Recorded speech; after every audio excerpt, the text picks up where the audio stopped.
संस्था की संस्थापिका डॉक्टर सुमन मोहनी जी को बहुत बहुत शुभकामनाएं देता हूं, बधाई देता हूं। आज का एक कार्यक्रम सुबह से चल रहा है, अनवरत चल रहा है। अभी भी कुछ प्रश्नागार बाकी है, जहां तक मेरा ध्यान है, तो मुझे निकलना है, अभी काफी टाइम लगेगा, इसलिए मैं क्षमा चाहता हूं। सर्वप्रथम बधाई दूंगा सुमन जी को, और दूसरा 2 वर्ष के कार्यकाल में उन्होंने काफी आप सभी युवा रचनाकारों के सहयोग से काफी सुनहरी छांव का पहले नाम दूसरा था, तो सभी रचनाकार भी वही है, पदाधिकारी वही है, नाम सुनहरी छांव कर दिया। तो सभी की मेहनत से इस संस्था ने काफी अपना नाम साहित्य जगत में ऊंचा उठाया है। और प्रथम सांझा संग्रह मर्यादा पुरुषोत्तम श्री राम का जो आज लोकार्पण हुआ है, उसमें भी आप सबकी भावों की रचनाएं कुछ संकलित हैं, मैंने कुछ देखी है। बहुत सुंदर भावों से आपने उस सांझा संग्रह को सजाया है। इसके लिए आप सभी रचनाकारों को भी तहे दिल से बहुत बधाई, शुभकामनाएं देता हूं। विशेषकर मैंने पिछले वार्षिक उत्सव में देखा था, इस बार भी देखा है कि आज की जो वर्तमान में हवा चल रही है और जहां की युवा पीढ़ी एक पाश्चात्य संस्कृति की ओर जा रही है, हमारी संस्कृति परंपराओं से विमुख होती जा रही है। लेकिन बड़ी सुखद बात है कि यहाँ सुनहरी छांव में बहुत कम उम्र के 18-16 साल से लेकर 17 साल तक के रचनाकार हैं, और विशेषकर युवा पीढ़ी वाले रचनाकारों की संस्कारित रचनाएं सुनने को मिली। बड़ा मन हर्षित होता है कि आज भी उनमें इतने संस्कार हैं और इतनी बढ़िया रचनाएं वो यहाँ काव्य पाठ करते हैं, बड़ा अच्छा लगा। परंतु कई जगह देखते हैं तो युवा तो कहीं हमारी परंपराओं से इतने विमुख हो गए हैं, उन्हें पता ही नहीं है हमारे संस्कार क्या है, हमारी परंपराएं क्या है। और तालियां। परंतु ये संस्था कहिए या परिवार कहिए, परिवार का मुखिया अगर संस्कारवान हो और बंदार हो तो परिवार उसी के अनुरूप चलता है, और उस परिवार से हम भी जुड़ने का प्रयास करते हैं। आप भी देखेंगे तो आप भी जुड़ने का प्रयास करेंगे। तो ये सबका श्रेय सुमन जी को जाता है कि उन्होंने ऐसे परिवार में ऐसे सदस्यों को शामिल किया जिन्होंने एक ये परिवार बनकर एक भारतीय संस्कृति, सभ्यता, साहित्य का एक बड़ा विशेष परचम लहरा रहे हैं, और उनमें सबका सहयोग के साथ आज की युवा पीढ़ी भी उसमें बड़ा सहयोग कर रही है।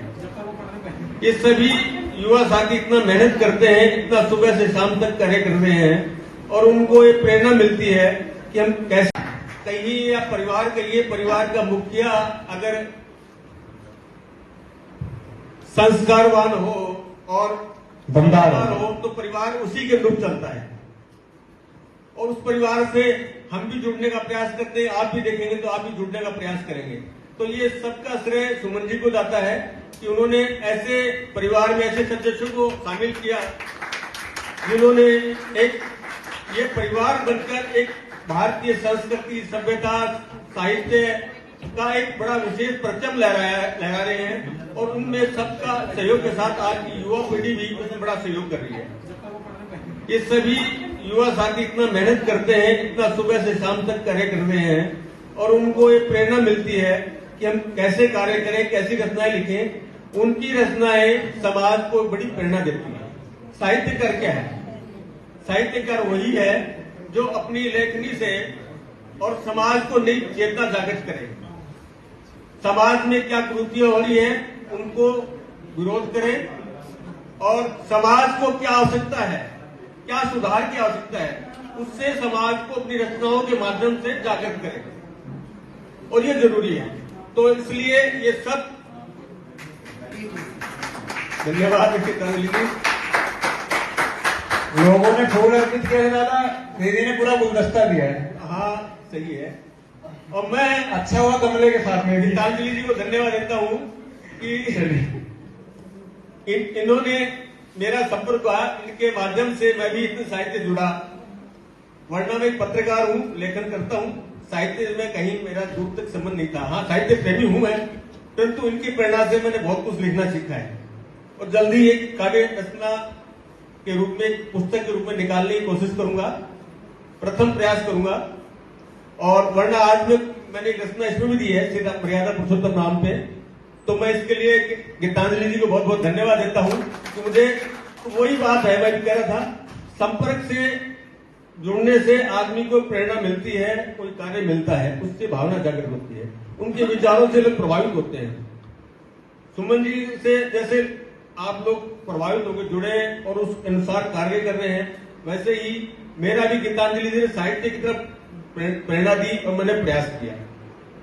तो ये सब बढ़िया है, बातें हैं। तो अच्छे लोगों का साथ अच्छी कुछ सीखने को मिलता है और आप सभी ये प्रयास कर रहे हैं, तो इसके लिए मैं बहुत बहुत बधाई देता हूँ। पुनः धन्यवाद, आभार। मुझे बुलाया सुमन जी ने, इसके लिए पुनः आपका हार्दिक आभार।